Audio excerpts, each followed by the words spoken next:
Hi all, റീനീറ്റ് X ray chapter wise അനാലിസിസിൽ ഇന്ന് നമ്മൾ chemical bonding and molecular structure എന്ന ചാപ്റ്ററിലെ ക്വസ്റ്റ്യൻസ് ആണ് നോക്കുന്നത്. അപ്പോൾ റീനീറ്റിന് ഈ ചാപ്റ്ററിൽ നിന്ന് 2 ക്വസ്റ്റ്യൻസ് ആയിരുന്നു വന്നിട്ടുണ്ടായിരുന്നത്. അപ്പോൾ ആ ക്വസ്റ്റ്യൻസിൽ ഒന്നാമത്തെ ക്വസ്റ്റ്യൻ അത് MO theory, molecular orbital theory, ഈ ചാപ്റ്ററിൽ ഏറ്റവും അവസാനം പഠിക്കുന്ന തിയറിയാണ് എംഒ തിയറി. അപ്പോൾ അതിൽ മോളിക്കുലാർ ഓർബിറ്റൽസിലേക്ക് ഇലക്ട്രോൺസിനെ ഫില്ല് ചെയ്യുന്ന ഒരു ഓർഡർ പഠിക്കുന്നുണ്ട്, order of filling of molecular orbitals. അപ്പോൾ നമുക്ക് ഡയറ്റോമിക് മോളിക്യൂൾ തരും. ഈ ഒരു ഓർഡർ അനുസരിച്ച് നമ്മൾ ഈ ഓർഡർ പഠിച്ചു വെക്കുക. ആ ഓർഡർ അനുസരിച്ച് നമ്മൾ ഇലക്ട്രോണുകളെ ഫില്ല് ചെയ്യുക. അപ്പോൾ ആ ഫില്ലിങ്ങിൽ നിന്ന് ഒരുപാട് കാര്യങ്ങളുണ്ട്. ആ മോളിക്യൂളിന്റെ ബോണ്ട് ഓർഡർ, സ്റ്റെബിലിറ്റി, അങ്ങനെ കുറേ കാര്യങ്ങളൊക്കെ പറയാൻ സാധിക്കും. പക്ഷേ ഇവിടെ ക്വസ്റ്റ്യനിൽ നമ്മളോട് ചോദിച്ചത് ഹയസ്റ്റ് ഒക്യുപ്പൈഡ് മോളിക്കുലാർ ഓർബിറ്റൽ ഏതാണ്, അതായത് നമ്മൾ ഫില്ല് ചെയ്ത് വരുമ്പോൾ ലാസ്റ്റ് ഇലക്ട്രോണിനെ നമ്മൾ ഏത് മോളിക്കുലാർ ഓർബിറ്റലിലാണ് കൊടുക്കുക. അതറിയണം എന്നുണ്ടെങ്കിൽ തന്നിരിക്കുന്ന മോളിക്യൂളിൽ ടോട്ടൽ നമ്പർ ഓഫ് ഇലക്ട്രോൺസ് എത്രയുണ്ടെന്ന് നമ്മൾ അറിയണം. ഇവിടെ നമുക്ക് തന്നിരിക്കുന്നത് Ne2 എന്നാണ്. Ne2 എന്ന് പറഞ്ഞാൽ നിയോൺ മോളിക്യൂൾ എന്നുള്ള രീതിയിലാണ് തന്നിരിക്കുന്നത്. നിയോൺ ഒരു നോബിൾ ഗ്യാസ് ആണ്, മോണോ അറ്റോമിക് ആയിട്ടേ ഇരിക്കുകയുള്ളൂ. എന്നാലും Ne2 എന്ന് തരുമ്പോൾ നമ്മൾ ഡബിൾ ഇലക്ട്രോൺസ്, നിയോണിന് 10 ഇലക്ട്രോൺസും Ne2വിന് 20 ഇലക്ട്രോൺസുമാണ്. അതായത് മോളിക്കുലാർ ഓർബിറ്റൽസ് നമ്മൾ 20 ഇലക്ട്രോൺസ് വരെ ഫില്ല് ചെയ്ത് പോകുമ്പോഴാണ് നമുക്ക് ഈ ഹയസ്റ്റ് ഒക്യുപ്പൈഡ് മോളിക്കുലാർ ഓർബിറ്റൽ ഏതാണെന്ന് മനസ്സിലാകുന്നത്. നമുക്ക് ഫില്ല് ചെയ്ത് നോക്കാം. ആദ്യം ഇലക്ട്രോൺ പോകുന്നത് സിഗ്മ 1sലേക്കാണ്. 2 ഇലക്ട്രോൺസ് അല്ലെ, എല്ലാ മോളിക്കുലാർ ഓർബിറ്റൽസിലും 2 ഇലക്ട്രോൺസ് വീതമാണ്. ഇപ്പൊ സിഗ്മ 1s2, ദെൻ നമുക്ക് ഇലക്ട്രോണിനെ sigma star 1s2, then sigma 2s2, അതിനുശേഷം സിഗ്മ സ്റ്റാർ 2s2. ഇപ്പൊ 8 ഇലക്ട്രോൺസ് ആയിട്ടുണ്ട്. ഇനി സിഗ്മ 2p z2 ആണ്, അപ്പോൾ 10 ഇലക്ട്രോൺസ് ആയി. ഇനി പൈ 2p xലും പൈ 2p yലും ഡീജനറേറ്റ് ഓർബിറ്റൽസ് ആണ്. അവിടേക്കും കൂടി 2 വീതം കൊടുക്കുമ്പോൾ നമുക്ക് 14 ഇലക്ട്രോൺസ് ആയിട്ടുണ്ട്. ഇനി ഇതിന്റെ anti bonding pi star 2p x ഉണ്ട്, പൈ സ്റ്റാർ 2p y ഉണ്ട്. അവിടെയും കൂടെ 2 വീതം കൊടുക്കുമ്പോൾ നമുക്ക് 18 ഇലക്ട്രോൺസ് ആകും.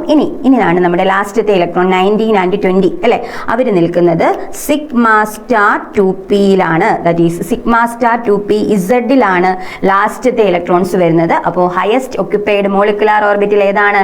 Definitely that is sigma star 2p Z ആണ്. അപ്പോൾ സിഗ്മ സ്റ്റാർ 2p എന്ന് കൊടുത്തിട്ടുണ്ട്, ഇസഡ് കൊടുത്തിട്ടില്ല, പക്ഷെ കുഴപ്പമില്ല. 2p ഓർബിറ്റൽസിൽ ഈ സിഗ്മ എന്ന് പറയുന്നത് ഏതാ? 2p z തന്നെയാണ്. ഓക്കെ, അപ്പൊ സിഗ്മ സ്റ്റാർ 2p എന്ന് മാത്രം നമ്മൾ ആൻസർ കൊടുത്താൽ മതി. കറക്റ്റ് ആൻസർ ഓപ്ഷൻ 1 ആണ്. ഓക്കെ അല്ലേ? അടുത്ത ക്വസ്റ്റ്യൻ ഇതേപോലെ തന്നെ കെമിക്കൽ ബോണ്ടിങ്ങിൽ പഠിക്കുന്ന വേറെ ഇമ്പോർട്ടൻറ്റ് തിയറിയാണ് VSEPR theory, that is valence shell electron pair repulsion theory.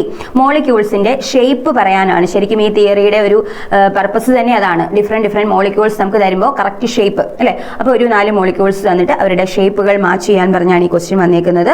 അപ്പോൾ ഇതിൽ ആദ്യം തന്നിരിക്കുന്ന മോളിക്യൂളാണ് PCl5. ഈ തിയറി പഠിപ്പിക്കുമ്പോൾ 5 ബോണ്ട് പെയർ വരുന്ന മോളിക്യൂളിന് എക്സാമ്പിൾ ആയിട്ട് എപ്പോഴും പറഞ്ഞു കൊടുക്കുന്ന ഒരു മോളിക്യൂളാണ് PCl5. 5 ബോണ്ട് പെയർ മാത്രമേ ഉള്ളൂ. അറേഞ്ച്മെന്റ് ഇങ്ങനെയായിരിക്കും, ട്രയഗണൽ ബൈ പിരമിഡൽ. 3 ബോണ്ടുകൾ ഈ ഒരു പ്ലെയിനിലും 2 ബോണ്ടുകൾ പെർപെൻഡിക്കുലർ ആയിട്ടും വരും. അപ്പോൾ നമ്മൾ അതിന്റെ ഷേപ്പ് പറയാറുള്ളത് ട്രയഗണൽ ബൈ പിരമിഡൽ ഷേപ്പ് എന്നാണ്. അതേപോലെ തന്നെ രണ്ടാമത് തന്നിരിക്കുന്നത് ഇപ്പോൾ PCl5നെ നമുക്ക് ട്രയഗണൽ ബൈ പിരമിഡലുമായിട്ട് മാച്ച് ചെയ്യാം അല്ലെ. അടുത്തത് BrF5 ആണ്, ബ്രോമിൻ പെൻറ്റാഫ്ലൂറൈഡ് ആണ് BrF5. അവിടെ നമുക്ക് കാണാൻ സാധിക്കുന്നത് ബ്രോമിൻ ഹാലജൻ ആണ്. 7 വാലൻസ് ഇലക്ട്രോൺസ് ഉള്ള ഒരു ഹാലജൻ ആണ് ബ്രോമിൻ. അതിൽ 5 ബോണ്ട് പെയർ, അത് മീൻസ് 5 ബോണ്ട് ഫോം ചെയ്ത് ഇങ്ങനെ നിൽക്കുകയാണ്. അപ്പോൾ ഒരു സ്ക്വയർ പിരമിഡൽ ജോമെട്രി ആണ്. ഇത് കൂടാതെ ഇതിന് താഴെ ഒരു ലോൺ പെയർ ഒക്കെ ഉണ്ട്. എന്നാലും ഇതിന്റെ ഷേപ്പ് അല്ലെങ്കിൽ ജോമെട്രി നമ്മൾ ചോദിക്കുമ്പോൾ പറയാറുള്ളത് എന്താണ്? സ്ക്വയർ പിരമിഡൽ ആണ് കേട്ടോ. സ്ക്വയർ ബൈ പിരമിഡൽ അല്ല, സ്ക്വയർ പിരമിഡൽ ജോമെട്രി. കാരണം താഴെ നമുക്ക് ബോണ്ട് ഇല്ല, അവിടെ ലോൺ പെയർ മാത്രമേ ഉള്ളൂ അല്ലേ. അപ്പോൾ അതുകൊണ്ട് നമ്മൾ ഇതിന്റെ ഷേപ്പ് പഠിക്കേണ്ടത് സ്ക്വയർ പിരമിഡൽ ജോമെട്രി എന്നാണ്. അപ്പോൾ BrF5നെ നമുക്ക് സ്ക്വയർ പിരമിഡലുമായിട്ട് മാച്ച് ചെയ്യാം. മൂന്നാമത് ചോദിച്ചിരിക്കുന്നത് BF4 മൈനസ് എന്നാണ്. അപ്പോൾ BF4 മൈനസ് എന്ന് പറഞ്ഞാൽ ഒരു AB4 മോളിക്യൂൾ ആണ്. അതായത് സെൻട്രൽ ആറ്റത്തെ നമ്മൾ A എന്നും സറൗണ്ടിങ് ആറ്റത്തെ B എന്നും എടുക്കുകയാണെങ്കിൽ 4 ബോണ്ട് മാത്രമുള്ള 4 ബോണ്ട് പെയർ മാത്രമുള്ള ഒരു മോളിക്യൂൾ ആണ്. ഇതിന്റെ ഷേപ്പ് നമുക്ക് വരച്ചു നോക്കേണ്ട ആവശ്യമേ ഇല്ല. 4 ബോണ്ട് എന്ന് കണ്ടാൽ ഉറപ്പായിട്ടും അത് ഏത് ഷേപ്പ് ആയിരിക്കും? ടെട്രാഹിഡ്രൽ ഷേപ്പ് ആയിരിക്കും. അപ്പോൾ തീർച്ചയായിട്ടും നമുക്ക് C അല്ലെങ്കിൽ BF4നെ ടെട്രാഹിഡ്രലുമായിട്ട് മാച്ച് ചെയ്ത് വരയ്ക്കാൻ പറ്റും. ഇനി നമുക്ക് ഒരു മോളിക്യൂളും കൂടെ ഉള്ളൂ. ഏതാണ്? NiCN4 2-. അത് ശരിക്കും കോർഡിനേഷൻ കോമ്പൗണ്ടുകളിൽ കോംപ്ലക്സസിൽ കാണാറുള്ള ഒരു കോംപ്ലക്സ് ആണ് അല്ലെ. ഒരു സ്ട്രോങ് ലിഗാൻഡ് ഒക്കെ വരുന്ന നിക്കലിന്റെ കോംപ്ലക്സ് ആണ്. കോർഡിനേഷൻ നമ്പർ 4 ആണ് വരുന്നത്. കോർഡിനേഷൻ നമ്പർ 4 വരുമ്പോൾ ടെട്രാഹിഡ്രൽ ആകാനും സാധ്യതയുണ്ട്, സ്ക്വയർ പ്ലാനാർ ആകാനും സാധ്യതയുണ്ട്.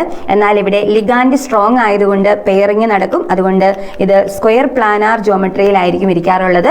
തീർച്ചയായിട്ടും NaCN4 നമുക്ക് സ്ക്വയർ പ്ലാനാർ ജോമെട്രിയുമായിട്ട് മാച്ച് ചെയ്യാൻ സാധിക്കും. അങ്ങനെ വരുമ്പോൾ നമ്മുടെ ഫൈനൽ ആൻസർ ഏതാണ്? തീർച്ചയായിട്ടും അവിടെ ഫൈനൽ ആൻസർ ആയിട്ട് വരുന്നത് ഓപ്ഷൻ 3 ആണ്. A3, B4, C1 അതുപോലെ തന്നെ D2 എന്നുള്ളതാണ് നമ്മുടെ കറക്റ്റ് ആൻസർ. ഈ 2 ക്വസ്റ്റ്യൻസ്, അതായത് കെമിക്കൽ ബോണ്ടിങ്ങിലെ ഏറ്റവും ഇമ്പോർട്ടൻ്റ് ആയുള്ള 2 തിയറിയാണ് MO theory and VSCPR theory. ആ 2 തിയറിയെ ബേസ് ചെയ്തും റീനീറ്റ് എക്സാമിന് ക്വസ്റ്റ്യൻസ് ഉണ്ടായിരുന്നു. ഇതുപോലെ വേറെ ഒരു ചാപ്റ്ററുമായിട്ട് നമുക്ക് അടുത്ത വീഡിയോയിൽ കാണാം. Thank you all.